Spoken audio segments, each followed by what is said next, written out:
asked me whether every family has its own secrets, I would laugh. Not because I doubt it, but because I'm living proof that it's true. I used to think that the cracks in my family were just tiny fractures on a large piece of glass, hard to see, and surely never enough to break it. But it turns out, every glass has its breaking point. And the day it shattered, I realized some things had been rotting for a long time. I just refused to see them. This story begins with my own family, where favoritism, neglect, and invisible expectations slowly suffocated me for nearly 3 decades. My name is Autumn Keller, and I'm 31 years old. I grew up in a small town near Savannah, Georgia, in a white-painted house with a wide porch and a weathered wooden fence. On the surface, we looked like the picture-perfect American family: a construction supervisor father, a school librarian mother, 2 daughters, and crowded holiday dinners around the table. But if you looked closer, you'd see that everything wasn't as perfect as the Christmas cards my mother sent out every year. My younger sister Harper is 4 years younger than me. If I was the model eldest daughter, Harper was undeniably the golden child in my parents' eyes. From a young age, Harper was treated like a precious gift to the family. Every time Harper won an award, no matter how small, the entire household celebrated as if she had won a Nobel Prize. In contrast, whenever I achieved something, it was met with a polite nod and a reminder: you can do even better. I wasn't a jealous child, at least I used to believe so. I kept telling myself that maybe my parents just wanted me to be stronger, expected more from me because they saw potential. But year after year, the differences in how they treated us slowly cracked something inside me, tiny fractures that no longer healed. When I got accepted into the University of Michigan, my mother merely smiled and asked, "Are you sure you'll be okay, being so far from home?" When Harper was chosen as the head cheerleader in high school, my mother threw a full-blown backyard BBQ, inviting the whole neighborhood to celebrate.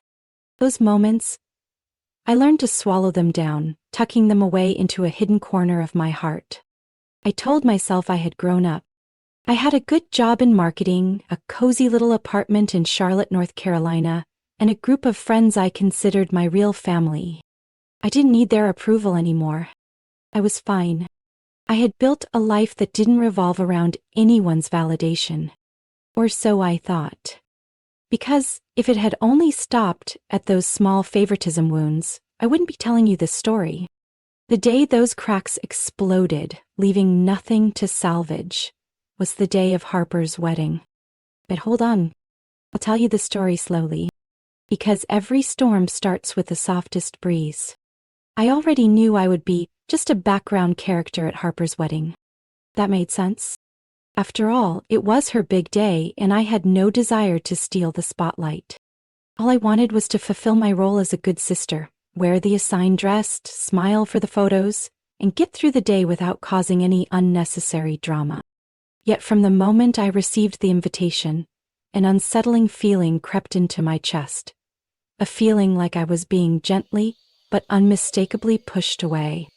The wedding invitation was beautifully designed, with embossed lace patterns and gold lettering. But as I skimmed through the list of participants, I noticed something strange. There was no mention of me. No bridesmaid role, no speech assignment, not even a small task like holding the rings or ushering guests. I was simply listed as a guest. I told myself it was fine. As long as Harper was happy, I could accept standing on the sidelines. But then, other small signs started piling up, each one louder than the last. A week before the wedding, during a final family gathering, I found out that most of Harper's friends, new co-workers, yoga buddies, even old college classmates, had been assigned roles in the bridal party or given important parts in the ceremony. Even the groom's new girlfriend's friend, whom I had only met once, was chosen to give a toast at the dinner. And me? No one mentioned me in any part of the plan. Then came the outfit instructions. Everyone involved in this ceremony was told to wear mint green dresses, elegant and coordinated. Harper sent me a separate short text. "You can wear whatever you want, just keep it simple. No color code." No theme. No guidelines. I read that message 3 times, my chest tightening a little more each time. Finally, the day of the wedding arrived. The day all my doubts were confirmed, undeniable and raw. The venue was a sprawling greenhouse on the outskirts of Charleston, lush and filled with flowers. I arrived early, wearing a soft gray dress I had carefully chosen, holding the gift I had picked out with care, still hoping that maybe I was just being overly sensitive. But when I reached the reception desk to find my seating assignment, my name wasn't on the main chart. Confused, I asked a young woman at the front. She gave me a tight, apologetic smile, checked her list, and led me, not into the grand hall where rows of satin-covered chairs lined up neatly under floral arches. No. She led me outside, into a hallway near the coat racks inside water station. There, a small table stood alone, marked hastily with a sign, "Additional guests." Additional. As if I were some stray who had wandered in, not the bride's own sister. I stood there, staring at the empty table, feeling a coldness spread inside me. I could hear the music playing inside, the laughter, the clinking of glasses. But where I stood, there was only the faint smell of old fabric and the low hum of the air conditioner. I wondered if it was a mistake. Or worse, if it had been deliberate. I looked around, but none of my family, neither my parents nor Harper, came to explain, to greet, or even to notice me. I quietly sat down at the lonely chair, folded the wedding invitation in half, and asked myself, when exactly had I been pushed out of my own family? And deep inside, something cracked. A fracture I knew this time I wouldn't be able to ignore. The way Harper spoke, so lightly as if it were nothing more than a spilled cup of tea, made the coldness inside me deepen. Mistake? I raised an eyebrow. I saw the seating chart. My name wasn't on it. But your friends, co-workers, even the groom's girlfriend, everyone else got a nice seat in the main hall. Harper pressed her lips together, the confusion flickering in her eyes for a few seconds before vanishing behind a half smile. Come on. She lowered her voice, glancing around quickly to see if anyone was eavesdropping. You're not as close to the family as you used to be. You moved away, you rarely visit. I had to prioritize the people who have been more present. I stood frozen, every word she said cutting into me like a cold blade. So I'm not considered family anymore? Harper shrugged lightly, like dusting off something insignificant. It's not that, it's just, you're different now. You have your own life, your own friends, your own world, and here, things have changed. I opened my mouth to say something, but the words stuck in my throat. Not family anymore. Just because I grew up. Just because I wasn't under their control anymore. Just because I didn't need them. A bitter laugh escaped me.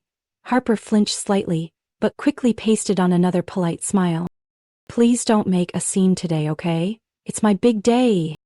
Oh, of course, I answered coldly, my voice light as air. Wouldn't want to ruin the important moment for the truly close ones. Harper paled slightly, but before she could react, an older woman approached.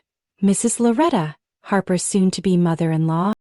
She looked me up and down, her gaze filled with appraisal, and a trace of amusement. Oh, Loretta said with a dry smile. You must be Harper's sister. I've heard about you. I turned and kept my polite smile. Yes, I'm Autumn. And you must be the groom's mother? Loretta smiled back, but her eyes were anything but friendly. Pity, she murmured, her voice slicing through the air like a razor blade. Not everyone gets a warm welcome at special events like this. I stared straight at her, feeling the silent power play unfolding. And for the first time that evening, a strong, fierce urge rose up inside me. If they were going to push me out, then I would show them I wasn't so easily discarded. I stood there, among the laughter and the sparkling lights, feeling the chill seep into every part of me. Harper turned to Loretta with a forced laugh. Don't mind her, Mrs. Loretta, just a little misunderstanding. But Loretta was not so easily placated. She tilted her head, her sharp gaze dissecting Harper's every move. I saw the opportunity, and I wasn't about to let it slip. I smiled, light as a feather, like sharing a harmless secret. Actually, I said, my voice calm but clear, my sister and I were just having a very interesting conversation. Harper stiffened. Autumn, she hissed, warning dripping from her tone. But I pretended not to hear. Papa mentioned, only the closest people got priority today. I turned to Loretta with a deceptively innocent gaze. You know, the truly important ones. Loretta's eyebrows lifted slightly, and the air between us seemed to tighten. I leaned closer to her, as if sharing something juicy. For example, I continued, Harper was very concerned about the seating. She said she was afraid certain people, with poor taste, might ruin the perfect picture she had for her wedding. A small gasp echoed from somewhere nearby. Conversations around us quieted. Harper's face drained of color. She's just joking, Harper said quickly, grabbing my arm, but I gently pulled away. Joking? I tilted my head at her, my voice still feather-light. What about when you told your friends that once the wedding was over, you wouldn't have to pretend to get along with your in-laws anymore? A murmur rose from the crowd. Loretta clutched her handbag tighter, her eyes turning icy. You're making this up, Harper nearly screeched. Autumn, I forbid you. Oh, but I haven't even gotten to the good part. I cut her off smoothly, turning back to Loretta. Harper was also quite stressed about the speeches. She said she was terrified someone might, you know. I glanced deliberately at Loretta, ruin the perfect image she's trying so hard to maintain. Loretta looked at Harper as if she had grown a second head. Harper stammered, her fake smile dissolving completely. It's not like that. I was just venting? Is that so? I said coolly. Even after you called Mrs. Loretta a witch in a Chanel dress after the last family dinner? The entire space seemed to freeze. Harper's face turned sheet white. Loretta's face, on the other hand, flushed with rage. She took a step forward, her voice heavy and sharp. Harper, did you really think I was just going to let this slide? No! No, I didn't, Harper babbled, panic rising. Autumn is twisting everything.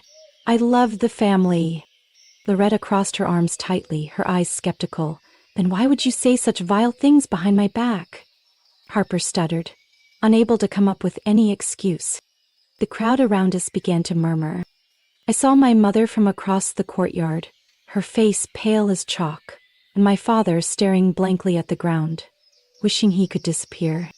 I calmly adjusted the folds of my dress and exhaled deeply, feeling the weight of years lift off my shoulders. Don't worry, Harper, I said sweetly. I'm not going to ruin your special day. I just think people deserve to know exactly who they're celebrating. I took a small step back, leaving Harper standing alone in the center of the storm she had created. And for the first time in a long time, I didn't feel small or forgotten. I stood tall among the crowd, my head high, my heart light. The air in the beautiful garden had thickened, heavy enough to cut through. All eyes were now on Harper and Loretta, the two unwilling stars of the play whose curtain had just been yanked open. Just then, the groom, Logan, appeared at the entrance of the greenhouse, his face creased with worry. What's going on? He asked, his voice uneasy. Loretta turned and pointed directly at Harper. My dear son, she said, her voice dripping with bitterness. The woman you're about to marry called your mother a witch, complained about your family, and even planned when she could cut ties with us. Logan's face went pale. He turned to Harper, waiting for her to deny it. Harper sobbed, her tears smearing her carefully applied makeup. It's not true. I was under pressure. I didn't mean anything bad. Logan stepped back, as if recoiling from a complete stranger. Did you really say those things? His voice cracked. Right before our wedding? Harper nodded, then shook her head, then nodded again, unable to decide whether to tell the truth or keep pretending. Loretta scoffed and glanced at me, almost as if seeking an unspoken ally. I simply gave her a faint neutral smile. I didn't need to do anything more. The truth was already doing the damage. Harper tried to grab onto Logan, but he pulled his hand away, his face a mask of disappointment and anger. "Maybe," he said, quietly, "we should talk, privately." "No," Harper cried. "Don't do this. Everyone's watching." "You made this happen," Logan said coldly. "Not them." A heavy silence fell over the gathering. Then, as if the last thread snapped, Loretta tossed her short hair and turned sharply, her stiletto heels striking the stone floor with each furious step. Logan followed her, leaving Harper standing alone in the garden, her once glorious wedding gown now looking pitiful under the harsh afternoon sun. My mother hurried over, trying to pull Harper away from the judgmental stares of the guests, but Harper shook her off, tears streaming down her contorted face. "Are you happy now?" Harper screamed at me, her bloodshot eyes blazing. "You ruined my day." I shrugged, my voice calm. "I only spoke the truth. If the truth can destroy a wedding, maybe it was never that strong to begin with." Harper choked on her own words, unable to form a response. She turned and ran into the greenhouse, leaving behind a shattered wedding and dozens of guests whispering in hushed tones. I exhaled deeply, lifting my head to the sky, now painted in shades of deep orange. There wasn't a shred of regret inside me. This wasn't the moment I had wanted. But it was the moment I needed to finally realize that I was no longer the child treated unfairly by her family. I stood there for a long moment, quietly observing the wreckage before me. The once beautiful tables now stood deserted. The white satin-covered chairs lay abandoned and scattered, like the ruins of a party that hadn't even finished before collapsing. The faint strains of background music still played awkwardly, lost in the heavy atmosphere. A few guests were slipping away, while others huddled together whispering, their expressions a mix of pity and intrigue. I tightened my grip around my small clutch, feeling my heartbeat slow down, not from tension anymore. It was something else entirely, something that felt like liberation. I walked slowly toward the gift table where my gift, a silver photo frame inside a neatly wrapped box, still sat untouched. I bent down and gently picked it up. "Autumn," my mother's voice called after me, full of panic. I turned around. She was hurrying toward me, her high heels sinking slightly into the soft grass.